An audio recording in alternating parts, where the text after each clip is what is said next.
Hello YouTube, EveryMan Prepping back with you. And today we're going to talk about these.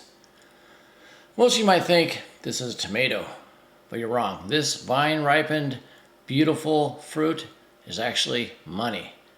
It's not a tomato, it's money. You are growing money with these, not tomatoes. And we're going to go over an article as to how that is. First, please like this video. If you haven't subscribed yet, please do. If you have, I thank you for your time and your effort, and also ring that bell so you get notified of future videos. And also share this video out to anybody that is a gardener, thinking about being a gardener, anybody you think that needs to hear how the upcoming food shortages are hitting us now and going to get worse, and what they can do to help offset it. So let's go to the article. This is from Bloomberg. As you can see, it says here, we are in a spaghetti sauce is under threat as water crisis slams tomatoes. Tomato paste ketchup prices surge as drought shrinks California crop. Now you'll see I highlighted a lot here because it's a very well written article, I think, and there's a lot of good stuff to go over. So I'm going to read some of it here. California leads the world in production of processing tomatoes, the variety that gets canned and used in commercial kitchens to make some of the most popular foods. The problem is the worst drought in 1,200 years is forcing farmers to grapple with a water crisis that undermines the crop and threatens to push the prices from salsa to spaghetti sauce even higher. One thing about this water drought that's going on, I'll get to it in a minute here. We're getting to a point where we don't have the inventory left to keep fulfilling the market demand.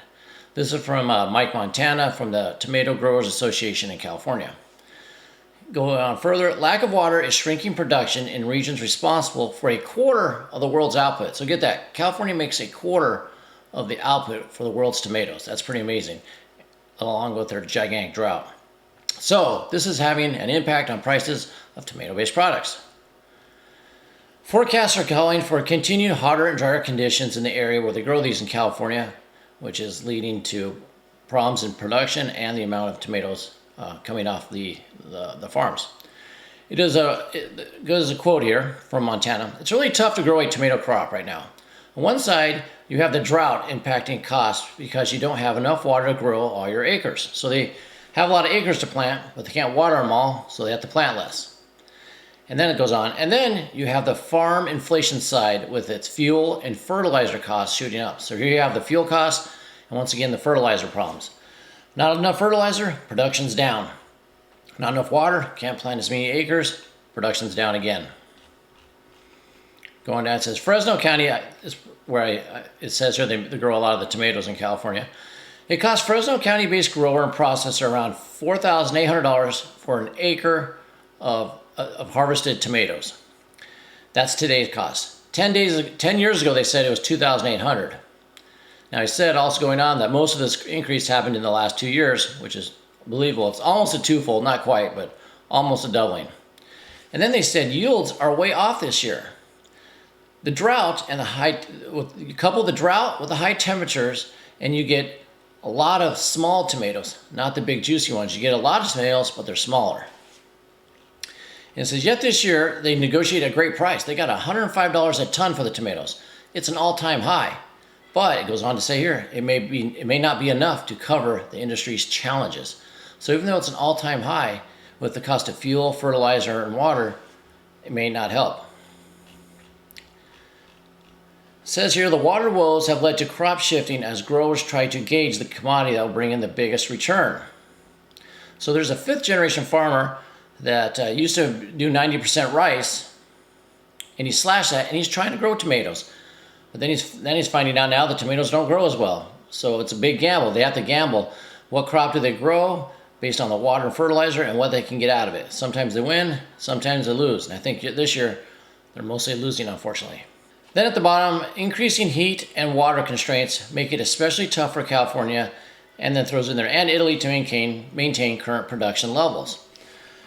One thing about this water situation in California that I've read, Governor Newsom out there, they signed a new bill where in the past, in most states, this is how well works for farmers. So you pay for drilling the well, the infrastructure to pump it, to hold the water, to move it across your land. You pay for the utilities to run it. You pay for the repair parts. That's all on the person who owns the well. But then the water is, you don't pay the government, the county, any for the water. Not so in California. In California, not only do you have to pay all those costs, but each county also charges you for the water that you're pumping out of the ground. Right now, it's not metered. Right now, California has a system where, based on the type of crop you produce, how many acres, there's a formula. They figure out how many acre feet of water you used on that based on that formula, and you pay them based on that. What California is going to switch to with this new bill is metered, where every month the farmers have to meter how much water they're pumping and submit it to the state. And then they'll be charged according to how much they're using. So this is a monthly report, so that takes a lot of time from the farmer. Yes, they meter it, measure it, and take care of all that paperwork and then submit it. And not only that, they're going to have to pay probably a lot more than they were, because their math formula probably doesn't equal what they're actually using. Some people say, well, that's great, because if they're using too much or they're using more than they should, they're going to have to pay for it, and maybe they will be, they'll reduce their water usage. What I think is going to happen, though, is the farmers are going to get that bill and say, we're not watering, it's not cost effective, we're going to cut our yields even more.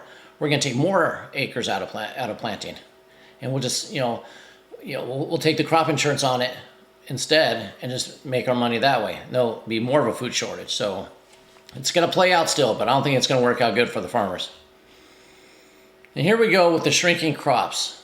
You can see here that the high was in 2015 of 14 million tons of tomatoes.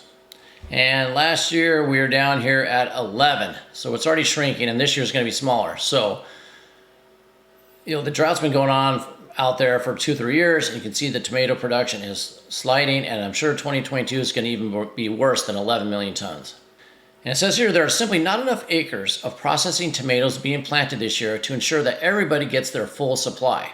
The water is either too expensive, kind of like I told you, because they're going to have to be paying monthly now as they meter it, or it's just not available at any cost. Wells are going dry. They can't get it out of the rivers. It's just not there to grow it. Tomato prices are going to be up as much as 80% over a year ago, is what they say. Lastly, we have here, it says here, quote from a gentleman named Pruitt, if you are looking for a significant amount of tomato paste and you haven't already contracted it, then you aren't going to get it no matter what the price is. So no matter what you're going to want to pay for it, it's not going to be available for it if you haven't already have a contract on it. That might put wholesale producers in a bind here soon. The price of tomato sauce in the 4 weeks ending July 10th was up 17% from a year ago, while ketchup is up 23%. A lot higher than what they say the inflation is. So, but what can you do for yourself? You need tomato sauce and pizza sauce and, tomatoes for your salad and your sandwiches. What can you do? Well, you can start growing these things yourself. Tomatoes are a very forgiving crop, very easy to plant. You can plant them in raised gardens, in the ground. You can plant them in pots, on patios. They're one of the easiest vegetables to grow. So grow what you can. Even if 1 or 2 plants, that might be enough for your family. If you can grow more, you can make your own sauce. You can, crush them, boil it down, make your own sauce, freeze it, can it. You can do many things yourself with these. So you can dry tomatoes. Dry tomatoes are great as well. Like I said, if you have people that are, complaining about, anybody can grow tomatoes. So this is some crop that we're going to see. It's going up in price. It's going to be a shortage.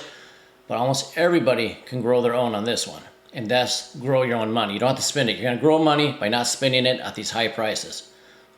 Think about all the things that are used in tomatoes. We got ketchup, barbecue sauces, other sauces, salsa, pasta sauce, pizza, soups, fillers, and other other recipes use them as a filler. Drinks, everything. So there's tons of things go into tomatoes, and they're going to be in short supply. So, like I said before, eat what you grow and grow your own. So get out there. It might be too late this season, but get your seeds ready for next season. But try to grow your own tomatoes. If it's bad this year, it's going to be worse next year. We can all do this. Everybody can do this. Like I said, share this video with people you know. Anybody can grow a little tomato garden, and it'll help out. So until next time, Keep your ear to the ground and head on a swivel.